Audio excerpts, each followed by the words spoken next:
Yes, God, we do sing your praise. The spirituality of the one who believes in the ever-presence of God approaches life with a consciousness and reverence that is deeply sensitive to self and the other. When the Master was asked, "What is spirituality?" he replied, "Spirituality is that which succeeds in bringing inner transformation. It is a way of being which gives expression to a love relationship with self, with God, and all of creation." This spirituality is the wisdom that teaches all to learn from the past, not to live in the past, to dream the future, but to live in the present.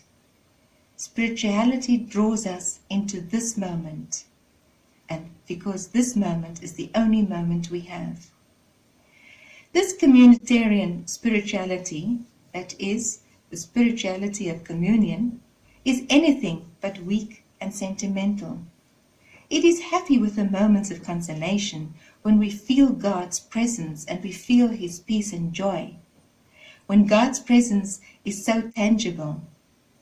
But we'll be equally happy when the inner life feels lost and stranded in the desert.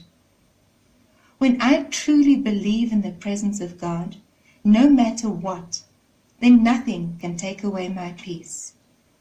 Nothing I can do or be can decrease or increase God's love for me and God's all-embracing presence. It's there regardless.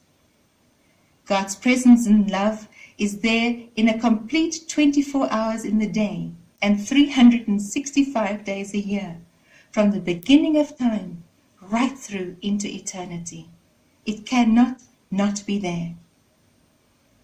When I am in the desert and long for the touch of God, but only experience void, I just make an act of faith in that presence, and even though I do not experience consolation, I will experience peace. St. Catherine says that all the way to heaven is heaven, because Jesus is the way. This road, this journey, is not found outside ourselves. God, heaven, life is all within and is lived within the universe. A story may help to illustrate this. Once upon a time, there was a beautiful river, finding her way among the hills, forests, and meadows.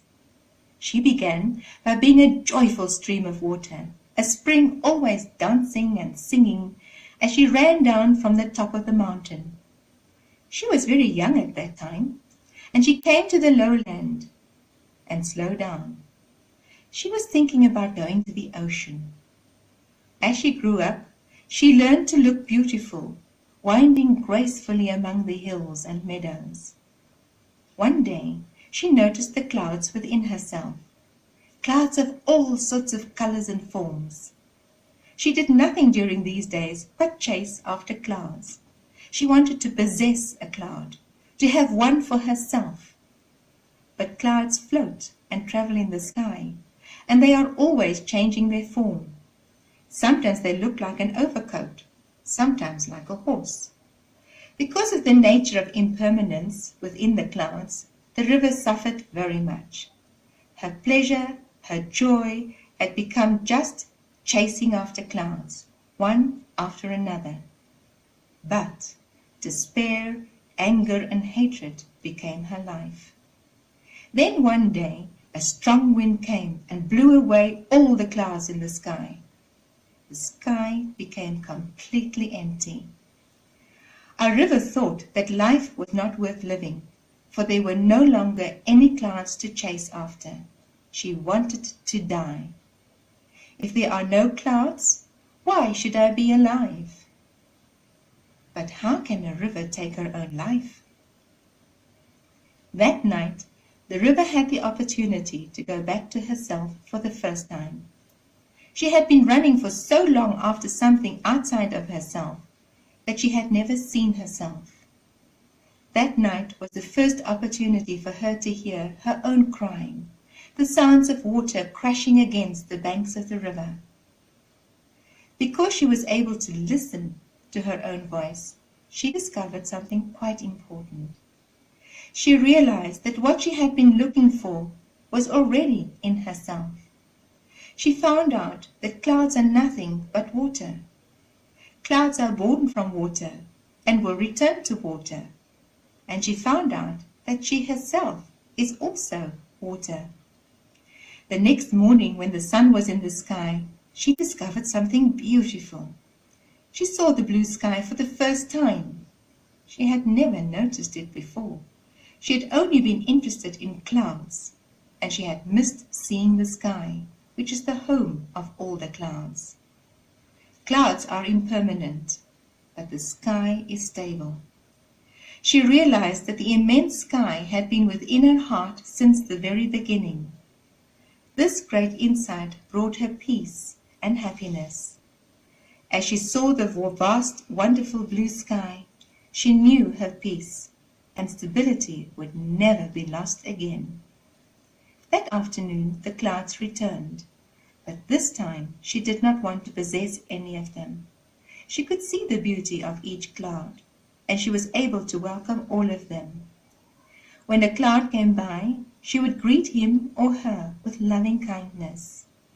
When that cloud wanted to go away, she would wave to him or her happily and with loving kindness. She realized that all clouds are her. She didn't have to choose between the clouds and herself. Peace and harmony existed between her and the clouds. And that evening, something wonderful happened. When she opened her heart completely to the evening sky, she received the image of the full moon, beautiful, round, like a jewel within herself. She had never imagined that she could receive such a beautiful image. There is a very beautiful poem in Chinese. The fresh and beautiful moon is traveling in the utmost empty sky. When the mind rivers of living beings are free, that image of the beautiful moon will reflect in each of us. This was the mind of the river at that moment. She received the image of that beautiful moon within her heart, and water, clouds, and moon took each other's hands and walked slowly, slowly to the ocean. There is nothing to chase after. We can go back to ourselves, enjoy our breathing, our smiling, ourselves and our beautiful environment as we live united with God, source and essence of our being.